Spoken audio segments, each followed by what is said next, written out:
जाती है। घी डाल के सोएंगे तो रात को नींद कभी नहीं खुलेगी, 6, साढ़े 6, 7 घंटे के बाद ही खुले। और बच्चों को तो जरूर करें, इससे और एक फायदा होगा, स्मरण शक्ति बढ़ेगी।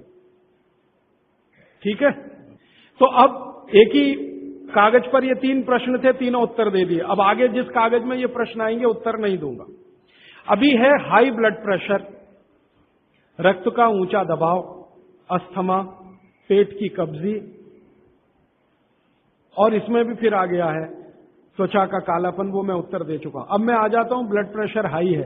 वैसे तो ब्लड प्रेशर हाई और लो होना ये काल्पनिक चीज है, कभी बाद में चर्चा करूंगा, लेकिन अगर आपके मन में बैठ गई है तो इतना ही जान लीजिए कि आपको जब लग रहा है और डॉक्टर कोई कह रहा है कि आपका बीपी हाई है, तो समझ लीजिए इसको बागवती जी दूसरे सूत्र में कहते हैं कि रक्त की अम्लता बढ़ी हुई है, एसिडिटी बढ़ी हुई है।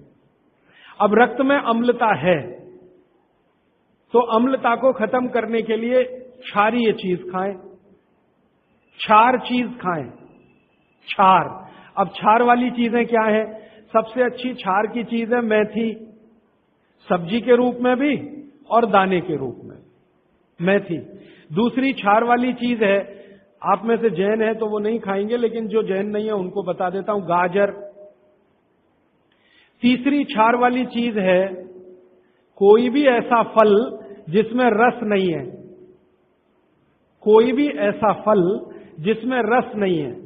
सेब ये क्षारीय है, केला ये क्षारीय है, अमरूद ये क्षारीय है।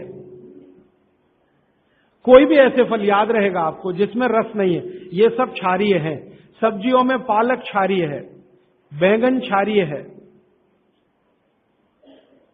आलू के बारे में कहते हैं ना अम्लीय ना क्षारीय, वो बीच का है। तो जो सब्जियां आपको क्षारीय हैं और जो मसाले माने औषधियां क्षारीय, इनका उपयोग करें तो अम्लता अपने आप कम होगी, तो ब्लड प्रेशर कम होगा, तो ट्राइग्लिसराइड कम होगा, मोटापा भी कम होगा, सब कुछ कम होगा आपका। तो हमेशा याद रखें। तो मेथी दाने का उपयोग मैंने बता दिया है, पानी में डाल के रात को छोड़ दें, सुबह उठकर दाना चबा के खाएं, पीछे से पानी पिए। गाजर का उपयोग बता दिया, कद्दूकस में घिसें, गाजर ले लें, वो कद्दूकस की गाजर को खा लें। और क्षारीय चीज मेथी की सब्जी रोज खाएं, पालक की सब्जी रोज खाएं। हरे पत्ते की कोई भी सब्जी क्षारीय होती है, हरे पत्ते की कोई भी सब्जी क्षारीय होगी, और फल जिसमें रस नहीं है वो सब क्षारीय होंगे। बस याद इतना ही रखें। तो आप अगर उपयोग करेंगे तो हाई ब्लड प्रेशर तो जाएगा ही, उसके साथ ब्लड कोलेस्ट्रॉल कम रहेगा, ट्राइग्लिसराइड कम रहेगा, मोटापा कम होगा, पेट आपका कम होगा, और उसके अंत में हार्ट अटैक आएगा नहीं। ब्लॉकेज भी है तो निकल जाए। और एक क्षारीय चीज मैं भूल गया बताना, लौकी, दूधी। सब्जियों में सबसे ज्यादा क्षारीय कोई चीज है तो दूधी, माने लौकी ज्यादा खाएं, दूधी ज्यादा खाएं, और उसका रस भी पिए, कच्ची दूधी का तो और अच्छा है। जितने भी हाई बीपी के मरीज हैं उनके। अस्थमा, अस्थमा भी जो एक बीमारी है ना, वो वायु के प्रकोप की बीमारी है। तो अस्थमा ज्यादा है तो इसके लिए जो मैं बहुत बार बोल चुका हूं, फिर बोल रहा हूं, दालचीनी ये क्षारीय है, दालचीनी का उपयोग करें शहद के साथ। शहद क्षारीय है तो दालचीनी, शहद। शहद नहीं ले सकते तो गुड़। ये जो नारियल होता है ना, नारियल, मैंने आपको थोड़ी देर पहले एक बात कही है और मुझे याद आ गई, तो मैंने आपसे कहा जो भी फल में रस नहीं है वो क्षारीय है, और जो भी फल में रस है वो अम्लीय है। लेकिन ये नारियल अद्भुत फल है जो क्षारीय है रस होते हुए भी, तो ये क्षारीय है। अब ये क्यों है, ये बाद का विषय। तो आप अगर अस्थमा से शिकार हैं, दमा के शिकार हैं, तो नियमित रूप से नारियल खाइए, हरा नारियल खाइए, कच्चा नारियल जिसको कहा जाता है, चबा चबा के खाइए। कितना खाएं जी? एक दिन में 50 ग्राम तक खा सकते हैं चबा चबा। तो दालचीनी और गुड़ लिया और नारियल चबा के खाया, 3 महीने के बाद आपका अस्थमा जड़ से खत्म होगा, वो 40 साल पुराना हो तो भी। इसके बाद हाँ, बाकी तो आंखों की। मुंह में छाले बहुत रहते हैं, ये मुंह में छाले बहुत रहते हैं, इसका माने पेट आपका साफ नहीं है, बड़ी आंत आपकी कचरे से भरी हुई है। तो मुंह में छाले रहते हैं तो सुबह सुबह का जो मैंने नियम बताया ना, पानी उठते ही पिए, घूट घूट पिए, तो छाले अपने आप खत्म। जैसे ही बड़ी आंत साफ हो जाएगी, छाले कभी नहीं आएंगे। और अगर आपको ये करने के बाद भी छाले में आराम नहीं मिल रहा है, तो आपको एक सरल आसान दवा बता देता हूं, जो होम्योपैथी की दुकान में मिलती है, जो बड़ी आंत को सबसे जल्दी से साफ कर देती है। उस दवा का नाम है बोरेक्स। सुहागा, सुहागा आप सब जानते हैं ना, सुहागा आंत को साफ करने वाली सबसे तीव्र दवा है, तीव्र। इसी का डाइल्यूशन करके होम्योपैथी में बनाया बोरेक्स। तो ले लें, किसी भी होम्योपैथी की दुकान से खरीद लें, 30 पोटेंसी में या 200 पोटेंसी में। इसके 3 ही खुराक लेंगे तो जीवन भर के लिए छाले की बीमारी आपकी आएगी नहीं, क्योंकि ये तुरंत बड़ी आंत को साफ करता है। पानी करेगा, धीरे धीरे करेगा। बोरेक्स तो एक ही दिन में काम करता है, लेकिन भागवत जी कहते हैं ये एक ही दिन का चक्कर छोड़ना चाहिए, तुरंत हर चीज का रिजल्ट मिल जाए। वो कहते हैं जीवन में कोई भी चीज फास्ट है ही नहीं, हर चीज स्लो है। तो कोशिश करिए पानी से ठीक करें, और अगर आप बहुत परेशान हैं तभी बोरेक्स का इस्तेमाल करें। और ये दवा हमेशा पानी में डाल के लें, 1 बूंद डाल दें पानी में, और उस पानी के 3 हिस्से करके उसको पी लें। 1 कप पानी हो, आधा कप पानी हो, चौथाई कप पानी हो। अभी आगे का एक प्रश्न। अच्छा, गाय के मूत्र के बारे में मैंने आपसे कहा था, तो उस पर प्रश्न आए हैं 4-5। गोमूत्र सही गाय का है या उसको कोई बीमारी है, किस तरह की प्रॉब्लम हो सकती है, अगर गोमूत्र सही नहीं है तो उस हाल में क्या करना चाहिए। मैं आपको विनम्रता पूर्वक एक एक्सपेरिमेंट जो हमने किया वो बता देता हूं। गाय को हमने 6 साल जहर खिलाया, एक गाय पर यह एक्सपेरिमेंट हमने किया। 6 साल जहर खिलाया, सबसे खराब जहर खिलाया, उसका नाम है संखिया, अंग्रेजी में कहते हैं आर्सेनिक। तो हमने गाय को दिया, चारे में मिलाकर दिया, बहुत मामूली मात्रा में, क्योंकि हम जानते हैं ज्यादा देंगे तो गाय मर जाएगी। हमें यह देखना था कि ये थोड़ा थोड़ा जहर देते हैं तो उस पर असर क्या आता है। तो 6 साल जिस गाय पर हमने ये प्रयोग किया, वो गाय अभी भी जीवित है, अभी भी जीवित है और स्वस्थ है, तंदुरुस्त है। हमने हर बार उसको संख्या दिया और हर दिन उसके मूत्र में टेस्ट किया, आया कि नहीं आया। क्योंकि ऐसे कहते हैं ना, खाओ तो सब कुछ आने ही वाला है मूत्र में और ब्लड में। तो 6 साल लगातार उसको संख्या खिलाने के बाद भी उसके मूत्र में 1.0000 में चले जाएं, उतना भी संख्या कभी नहीं आया। अद्भुत है ये। अब मुझे पुरानी बात इसमें जोड़नी है। बहुत लोग कहते हैं ना, गाय के गले में शंकर भगवान का निवास है, वो शायद शंकर जी ने पी लिया। शंकर जी तो मशहूर है ना, खराब से खराब जहर पीने के लिए, तो शायद गले में शंकर जी हैं गाय के, तो वहीं रुका। और सच में हमने ये देखा, इसमें मैं एग्जेजरेशन नहीं कर रहा हूं, आप चाहें तो वो गाय कभी भी आके देख सकते हैं। हमने उसके गले के आसपास महसूस किया 6 साल में एक ब्लू कलर का रिंग बन गया है, ब्लू कलर का, और वहां से ब्लड निकाला, उसको टेस्ट किया तो उसमें पूरा संख्या है, माने आर्सेनिक है। गले के नीचे वो गया ही नहीं, गले में ही रुक गया। शंकर भगवान ने शायद रोक लिया। तो आप बेखटके गाय का मूत्र पी लीजिए। आपके दिल में ऐसा लग रहा है वो कचरा खा रही है, आप चिंता मत करिए, ये कचरा जाएगा नहीं उसके मूत्र तक। भगवान ने उसके शरीर में ऐसी व्यवस्था करके रखी हुई है। लेकिन अच्छा ये होगा आपके दिल और मन की तसल्ली के लिए कि गाय अच्छा चारा खाती हो, साफ सुथरे वातावरण में रहती हो और नियमित घूमने के लिए जाती हो, उसका मूत्र जरूर पिएं, वो सबसे ज्यादा लाभकारी तो है। लेकिन कुछ मजबूरी आ गई, मजबूरी से मतलब मैं समझाना चाहता हूं। आप एक ऐसी जगह रहते हैं जहां गाय कचरा ही खाती है और आपको ऐसी कोई गाय मिल ही नहीं रही है जो शुद्ध चारा खाती हो और बराबर घूमने जाती हो, और आप किसी बीमारी से तड़प रहे, परेशान हैं, और वो बीमारी में आपको गोमूत्र चाहिए ही, तो बिना संकोच के ले लें। उसका हानि तो नहीं करेगा, कुछ फायदा ही कर जाए। गोमूत्र के बारे में अब तक की जो रिसर्चेज हैं वो ये हैं कि इसके साइड इफेक्ट है नहीं। शरीर पता है क्या करता है, आपने मूत्र ज्यादा भी पी लिया तो ये शरीर 20 मिनट के बाद उसको पेशाब के साथ अपने आप ही निकाल लेता है, रहने ही नहीं देता उसको। तो थोड़ा ज्यादा पी लिया या खराब पी लिया, वो निकल ही जाएगा, जो काम का है उतना ही रह जाएगा। अब गाय का ऐसा भगवान ने बनाया है, इसलिए भागवत जी कहते हैं कि ये विशेष तरह का एक जानवर या प्राणी है जो भगवान ने बहुत सोच समझ के बनाया। तो गाय के बारे में इतना। अच्छा, अर्थराइटिस के लिए किसी ने पूछा है, अर्थराइटिस के अब जितने भी प्रश्न आएंगे उनका एक ही साथ ही उत्तर है कि अर्थराइटिस की समस्या अगर बहुत गंभीर है और डॉक्टर आपको कोई ये कह रहा है कि जी ऑपरेशन करा लो, तो हाथ जोड़कर कहता हूं ऑपरेशन तो कभी मत कराना, क्योंकि आप जिस स्थिति में हैं उससे भी ज्यादा खराब हो जाएगी। इस हिंदुस्तान के भूतपूर्व प्रधानमंत्री श्री अटल बिहारी वाजपेयी ने दुनिया के सबसे बड़े डॉक्टर से ऑपरेशन कराया था, नहीं कराया? स्पेशल चार्टर्ड प्लेन भेजकर अमेरिका से उस डॉक्टर को बुलाया, डॉक्टर राणावत, और उसने दुनिया के सबसे अच्छे घुटने कप्स लाकर अटल जी को फिट किए हैं। अटल जी को देख लीजिए आप, पहले तो थोड़ा चल लेते थे, अब तो चलना ही बंद हो गया, सिर्फ व्हील चेयर पे ही रहते हैं, और वो खुद कहते हैं कि मैं पहले से ज्यादा तकलीफ में हूं। तो आप मत करिए। फिर आप बोलेंगे जी क्या करें, डॉक्टर बोलता है ऑपरेशन मत कराइए। आप क्या करें, अर्थराइटिस के लिए जो सबसे अच्छे कॉम्बिनेशन भागवत जी के हैं उनका उपयोग करिए। उसके लिए सबसे अच्छा वो बोलते हैं चूना खाइए, चूना क्षारीय है, अम्लता को कम करता है, ज्यादा अम्लता बढ़े तो अर्थराइटिस होता है, तो चूना खाइए।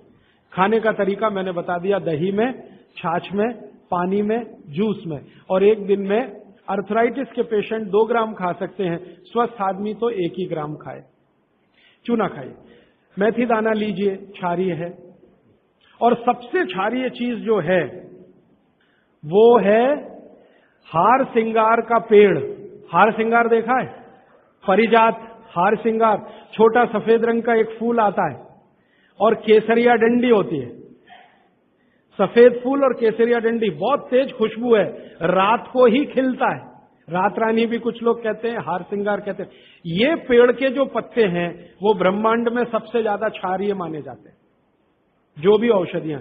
तो इसके पत्ते कहीं भी मिल जाएं, 4-5 पत्ते पीसिए, पीसकर पानी में डालिए, खूब उबालिए, पानी इतना उबालिए कि थोड़ा कम हो जाए, आधा रह जाए, फिर ठंडा कर लीजिए, फिर वही पानी चाय की तरह से चुस्कियां ले लेकर सवेरे खाली पेट पीजिए। मैंने ये देखा है, गंभीर से गंभीर अर्थराइटिस पेशेंट को हफ्ते 10 दिन में ही रिलीफ कर देता है।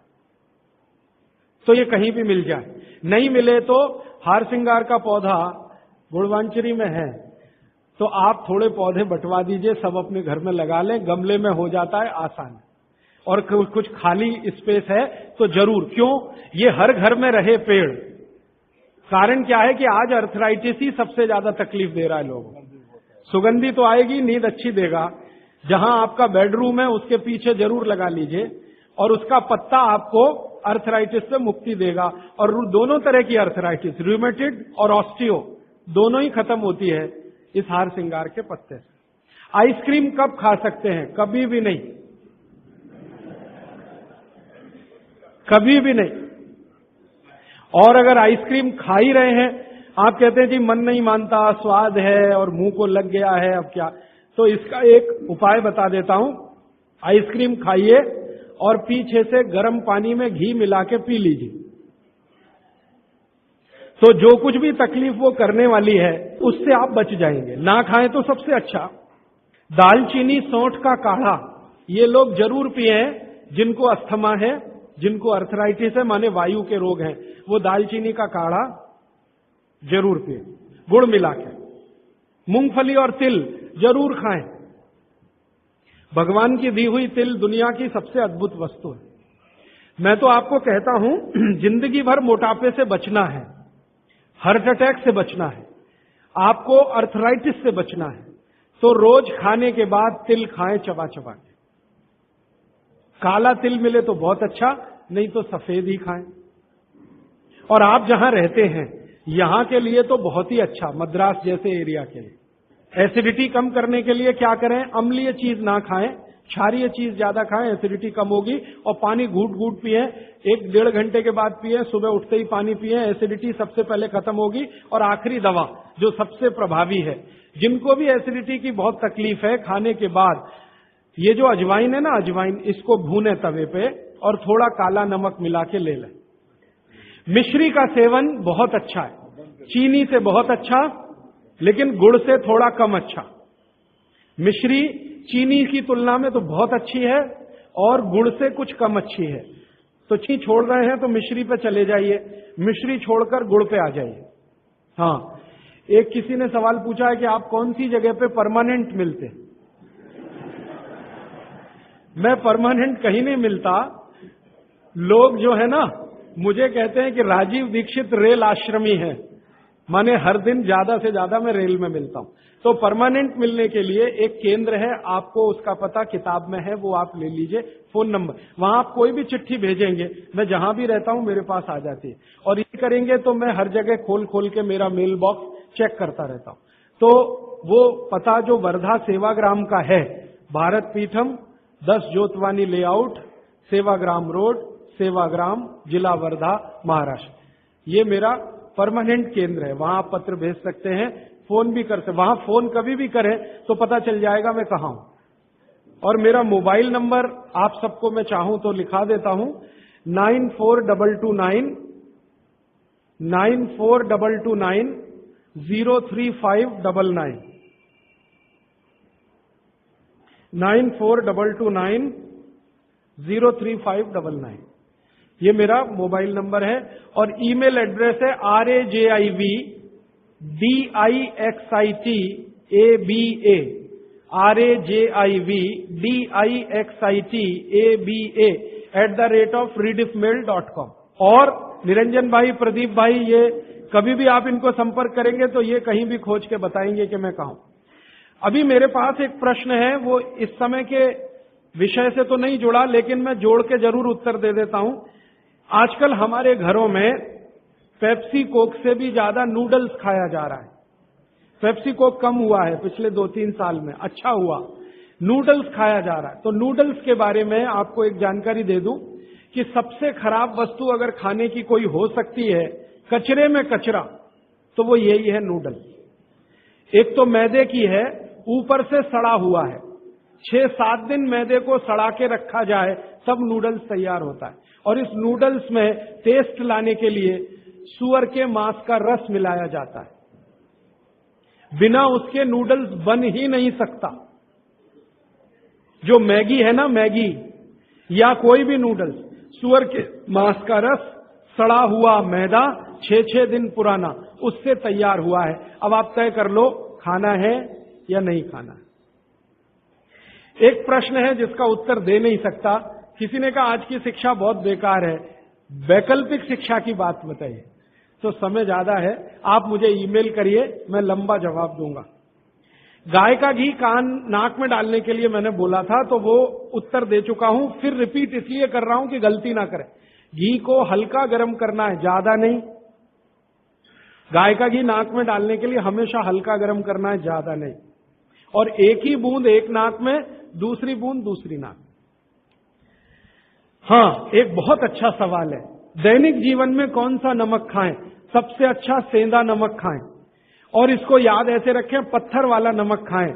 ये समुद्र के पानी का नमक कम से कम खाएं। पत्थर वाला नमक एक तो सेंधा नमक है, दूसरा नमक है जो काला नमक है, ये आप ज्यादा उपयोग करें। मेरा तो कहना है कि आज से ही घर में नमक तो तुरंत बदल दें। बदलते ही आपको असर दिखाई दे जाएगा। आपको जो तकलीफ है ना ब्लड प्रेशर की, अर्थराइटिस की, ये नमक बदलने से ही बहुत आराम दे देगी आप। तो सेंधा ही नमक। किसी ने कहा है कि गोमूत्र अर्क लेने में पहले दिन खराब लगा, 3 दिन खराब लगेगा, 3 दिन, चौथे दिन से अच्छा लगेगा। तो छोड़े नहीं उसको। एक दिन खराब लगा, छोड़िए मत, दूसरे दिन भी लीजिए, तीसरे। गोमूत्र अर्क है ना, तो 1 चम्मच से ज्यादा मत लीजिए। और गोमूत्र प्योर है तो आधा कप लीजिए।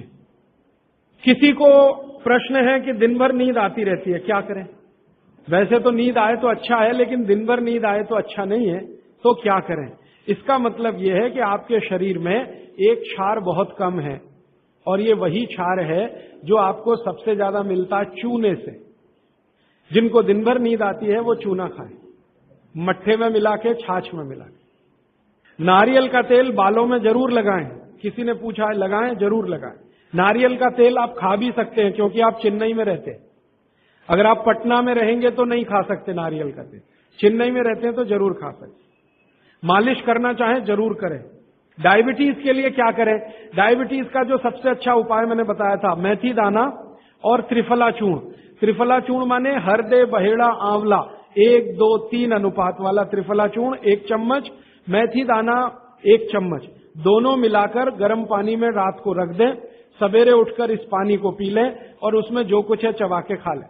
3-4 महीने नियमित करेंगे, ब्लड शुगर नॉर्मल आने की पूरी संभावना है। और नहीं आए 3-4 महीने में ब्लड शुगर नॉर्मल, तो एक मुझे ईमेल जरूर करें या फोन करें। शुगर खाना नहीं खाना, चीनी बिल्कुल बंद कर दीजिए, क्योंकि यही अकेली चीज है जो पचती नहीं आसानी से। बाकी चीनी छोड़कर कुछ भी खाइए। पथरी अगर है शरीर में और थायराइड, थायराइड का सबसे अच्छा उपाय है धनिया पत्ता है ना, धनिया पत्ता, इसकी चटनी, धनिया पत्ते की चटनी बनाइए, पानी में मिला के पी जाइए, पानी गुनगुना रहे। कितनी चटनी? 1 चम्मच चटनी, उसमें कुछ डालिए मत, नमक मिर्ची कुछ मसाला नहीं, खाली धनिया पत्ते की चटनी। और जब तक धनिया मिल रहा है तो ये हरे पत्ते की चटनी, धनिया मिलना बंद हो जाए तो सूखा धनिया। ये धनिया जो है ना, थायराइड की सबसे अच्छी दवा मानी जाती है। पथरी, पथरी जिसको भी है वो चूना कभी ना खाएं, ये याद रखें। कहीं भी शरीर में पथरी है तो चूना कभी ना खाएं। तो फिर क्या खाएं? एक दवा है पत्थर तोड़ दवा, क्या बोलते हैं आप उसको? पाखंड भेद। शोभा कांत जी के यहां वो दवा है पाखंड भेद, कहीं भी मिल जाएगा। तो आप इसका काढ़ा बना के पिए। ये जो पाखंड वेद है ना, इसका काढ़ा पानी में डाल के उबाल के, और ये दवा आसानी से होम्योपैथी में उपलब्ध है। और इसी दवा का होम्योपैथिक नाम है बर्बेरिस, बर्बेरिस वल्गैरिस। पाखंड वेद का बोटैनिकल नाम है बर्बेरिस वल्गैरिस। ये किसी भी होम्योपैथी की दुकान में मिलेगा। वो पूछेगा कैसे दूं, तो कहना मदर टिंचर में दो। ये कोई भी घर में रखिए आप, बिल्कुल निसंकोच इस्तेमाल करते हैं, साइड इफेक्ट कुछ नहीं है इस दवा का। बर्बेरिस वल्गैरिस मदर टिंचर ऐसा बोलिए तो ये हल्के गुलाबी रंग की होगी, डार्क कलर की भी हो सकती है। इसकी 10-10 बूंदें 1/4 कप पानी में डालकर दिन में 3-4 बार पिलाएं। 1 महीने 1.25 महीने में सारी पथरी टूटकर निकल जाएगी। और नहीं तो पाखंड वेद जो दवा मिले आयुर्वेद की, उसका काढ़ा बना के 15-20 दिन ले लें। काढ़ा जल्दी तोड़ता है पत्थर को, बर्बेरिस को समय ज्यादा लगता है। पानी में चूना मिला के पी सकते हैं, जरूर पीजिए, पथरी वाले नहीं। दांतों का दर्द, दांतों के दर्द की सबसे अच्छी दवा है लौंग। लौंग इस्तेमाल करिए, लौंग का तेल इस्तेमाल करिए। और दांतों में दर्द हो ही नहीं तो थोड़ा थोड़ा चूना खाते रहिए। और दांतों में दर्द हो ही नहीं तो दातुन करते रहिए, दंत मंजन करते रहिए, पेस्ट बंद कर दीजिए। हाँ, अभी एक जरूरी प्रश्न आया, शराब और गुटखा छोड़ने के लिए क्या करें? जरूर आप इसको ध्यान से नोट कर लीजिए, ये बहुत लोगों के काम। शराब, गुटखा, तंबाकू, सिगरेट और बीड़ी, ये 5 बुराइयां व्यसन के रूप में हमारे घरों में आई हैं और देश का सर्वनाश किया है। इनके बचने के लिए बहुत अच्छा है, संकल्प शक्ति से बचें तो अच्छा है। भागवत जी कहते हैं किसी भी व्यसन से बाहर आना हो तो संकल्प शक्ति के साथ आइए तो अच्छा है। नहीं है संकल्प शक्ति तो दवा का उपयोग करिए। तो क्या दवाएं हैं आपके पास? सबसे अच्छी दवा है शुद्ध गाय का मूत्र, अर्क नहीं, शुद्ध गाय का मूत्र। दूसरी दवा आपके घर में है अदरक या सौंठ। जिनको शराब से छुड़ाना है, बाहर निकालना है, उनको अदरक और सौंठ ज्यादा खिलवाइए, रस पिलवाइए अदरक का, सौंठ का काढ़ा बना के दीजिए, गुड़ मिला के दे सकते हैं सौंठ का काढ़ा बना के। और गोमूत्र पीने को बोलिए। नियमित रूप से अगर आधा कप भी गोमूत्र पिया तो 1.25 महीने में शराब छूट जाती है। शराब जो पीते हैं, बीड़ी सिगरेट जो पीते हैं, उनके शरीर में एक केमिकल बढ़ जाता है, उसका नाम है सल्फर। और सल्फर को कम करने के लिए सल्फर ही चाहिए। आयुर्वेद में कहा है ना कि विष को विष मारता है, तो सल्फर बढ़ता है। तो सल्फर कम करने के लिए बाहर से सल्फर चाहिए, और बाहर का सबसे अच्छा सल्फर गोमूत्र में है। सर्दी जुकाम, सर्दी जुकाम ज्यादा है, बार बार है, सबसे अच्छी दवा है। आप अगर बच्चों के लिए ले रहे हैं तो कफ दूर करना है उनका, कफ नाशक सबसे अच्छी दवा मैंने पहले दिन बताई थी, शहद है। दूसरी, शहद नहीं लेते तो गुड़ है, तो बच्चों को गुड़ दीजिए ज्यादा। एक, उनको चूना भी दे सकते हैं, चूना कफ का भी नाश करता है, वात का तो करता ही है, कफ का भी करता है, तो चूना दे सकते हैं। गाय का घी नाक में डाल सकते हैं। हल्दी जबरदस्त कफ नाशक है, तो दूध में हल्दी मिलाकर दीजिए, और दूध हल्दी थोड़ा घी मिलाएं तो और भी अच्छा कॉम्बिनेशन है। तो जिनको सर्दी जुकाम बार बार होते हैं उसके लिए। पित्त बढ़ा है तो क्या करें? देशी गाय का घी खाइए। देशी गाय का घी गरम गरम पानी में डालकर पिए तो सब पित्त को शांत करेगा। और दूसरी चीज मैंने पहले बता दी है, अजवाइन और काला नमक, ये भी पित्त बढ़े तो शांत करेगा उसको। एक मेरे पास डिफिकल्ट केस है, ये मुझे व्यक्तिगत रूप से मिले। कोई एक महिला है, उसकी लंबाई लगातार बढ़ रही है, ये मुझे शाम को मिले 4 बजे। बाल उड़ गए तो क्या करें, बाल कम हो गए तो क्या करें, बाल झड़ रहे हैं तो क्या करें? तीनों में एक उपाय है, दही को तांबे के बर्तन में रखें, 5-6 दिन खूब खट्टा हो जाए, हरा हरा हो जाए तो इसको बालों में मालिश करें। 1 घंटे के बाद बालों को शीकाकाई से धोएं। हफ्ते में 1 दिन जरूर करें। त्रिफला शहद और गुड़ के साथ, सबसे अच्छा है गुड़ के साथ, सुबह खाएं, और दूसरा चाहे तो शहद के साथ भी खाएं। त्रिफला को औषधि के रूप में लेना है, औषधि ऐसी जो धातुवर्धक है तो सुबह ही खाएं। और त्रिफला को रेचक के रूप में लेना है, माने पेट साफ करे, तो रात को ही खाएं सोने के पहले। बहुत ज्यादा छींकें आती हैं, नाक से पानी गिरता है, थोड़े दिन चूना खिलाएं और गाय का घी नाक में डालें। 15-20 दिन में छींकें भी बंद होंगी, पानी गिरना भी बंद। केवड़ा डालकर जल पी सकते हैं क्या गर्मियों में? केवड़ा एक होता है ना, आयुर्वेदिक औषधि है।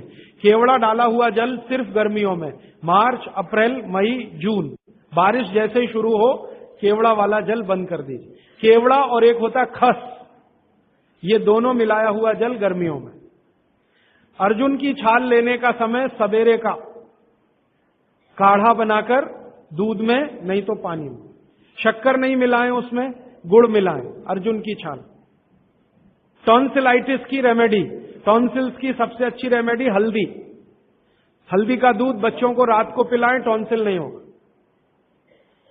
पिपरमेंट के बारे में किसी ने पूछा है, आप शाम को 4 बजे मिले, मैं थोड़ा विस्तार से बता दूं। यूरिक एसिड अगर शरीर में जमा है तो मैंने आपसे बार बार कहा है क्षारीय चीजें ज्यादा खाएं, एसिड निकल जाएगा। सबसे अच्छी क्षारीय चीज गोमूत्र पी लें, यूरिक एसिड एकदम साफ कर देता है गोमूत्र, लेकिन प्योर गोमूत्र। उड़द की दाल दालों का राजा है, बिल्कुल सही है, लेकिन दही के साथ नहीं। खाली उड़द की दाल खाइए, दालों का राजा है, बिल्कुल सही बात है, दही के साथ नहीं, दही के साथ ये जहर है। सुबह दूध पी सकते हैं, मैंने मना किया है, सुबह जूस पीना है, दोपहर को छाछ और रात को दूध, लेकिन पीना ही है अगर तो आंवले के साथ पिए, ना पिए तो अच्छा, सुबह का दूध ही पीना है तो आंवले के साथ। मोटापा कम करने के लिए उपाय बता दीजिए, आप लिख लीजिए इसको, नहीं तो याद कर लीजिए। जिनको भी मोटापा कम करना है उनको क्षारीय चीजें ज्यादा खानी है, तो मैंने आपसे कहा गाजर खाइए, गाजर नहीं खा सकते दूध ही खाइए। अब खाएं कैसे? गाजर को कद्दूकस में घिसिए और उसके लच्छे बनेंगे। फिर थोड़ी एक और क्षारीय चीज आपको आजकल उपलब्ध है, सेब, सेब पूरा क्षारीय होता है, तो सेब को कद्दूकस में घिसिए, दोनों बराबर मात्रा में मिला के सुबह पेट भर के खा लीजिए। 3 महीने लगातार खाइए। फिर अगले 3 महीने इसको बैलेंस करने के लिए आंवला खा लीजिए, आंवला 2-3 आंवला रोज मुरब्बे के रूप में या कैसे। फिर 3 महीने आंवला हुआ, फिर वापस इस गाजर और इस पे आ जाइए।